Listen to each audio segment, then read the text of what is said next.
Hello guys, आज मैं बताने जा रहा हूँ इन शॉर्ट में जनरल ऑर्गेनिक केमिस्ट्री के क्वेश्चन जो कि जैन सेशन में आ रखे हैं 2026 में। ठीक है, डिटेल वीडियो मैंने अपने चैनल पे इसको एक्सप्लेन कर रखा है, तो यहाँ पे इन शॉर्ट में देखेंगे। Okay, let's start. पहला क्वेश्चन है 28 जैन में आ रखा है, इसमें the cyclic cation having the same number of hyper conjugating structure. तो मैंने बताया हाइपर कॉन्जुगेटिंग स्ट्रक्चर का कॉन्सेप्ट बताया था कि उसमें क्या करते हैं हम लोग, basically number of alpha hydrogen count करते हैं। अब जैसे ये डबल बॉन्ड है, अब इससे जो डायरेक्टली अटैच कार्बन होगा वो क्या होगा, अल्फा कार्बन। ये क्या होगा, बीटा कार्बन। तो यहाँ पे क्या होगा, ये अल्फा कार्बन हो गया। तो कितना है, जितना अल्फा कार्बन से जितना अटैच होगा वो अल्फा हाइड्रोजन हो जाएगा। तो यहाँ पे क्या हो गया, दो दो इधर है, दो इधर है, चार अल्फा हाइड्रोजन। ऐसे अगर पॉजिटिव चार्ज में देखना है तो पॉजिटिव चार्ज में क्या देखना होता है, पॉजिटिव चार्ज में बेसिकली इससे डायरेक्टली अटैच ये अल्फा कार्बन और ये अल्फा कार्बन। तो यहाँ पे 3 2 5 हो गया। ठीक है, तो इसके अकॉर्डिंग ऐसे देखते हैं, जितना ज्यादा अल्फा हाइड्रोजन होगा उतना ज्यादा नो बॉन्ड रेजोनेंस होगा, उतना ज्यादा वो स्टेबल होगा। तो इसमें देखो, तो इसमें काउंट कर रखा है मैंने 6 अल्फा हाइड्रोजन 7 6 अल्फा हाइड्रोजन 5। तो इसमें पूछा था कि विच कंपाउंड या विच स्ट्रक्चर है same number of alpha hydrogen. तो यहाँ पे ए एंड सी जो है उसके पास 6 अल्फा हाइड्रोजन है, तो इसका ऑप्शन नंबर 3 है। ठीक है, सही। अब इसमें आईपीएसी दे रखा है, तो बेसिकली ये एस्टर ग्रुप है। एस्टर ग्रुप के लिए क्या होता है, एल्काइल एल्केनोएट।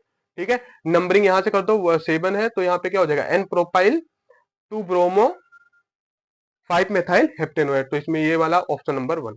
इसमें आते हैं फ्रॉम द फॉलोइंग, इसमें लीस्ट स्टेबल पूछा है, तो ये सब मैंने, ये देखो ये कॉन्जुगेशन में, ये भी कॉन्जुगेशन में ये भी है, बट ये नहीं है। और यहाँ पे क्या है, प्लस प्लस चार्ज एक साथ है, तो यहाँ पे इलेक्ट्रोस्टैटिक रिपल्सन होगा बहुत ज्यादा, सो इसकी स्टेबिलिटी बहुत ज्यादा कम होगी। ठीक है, ऐसे ध्यान में रखना।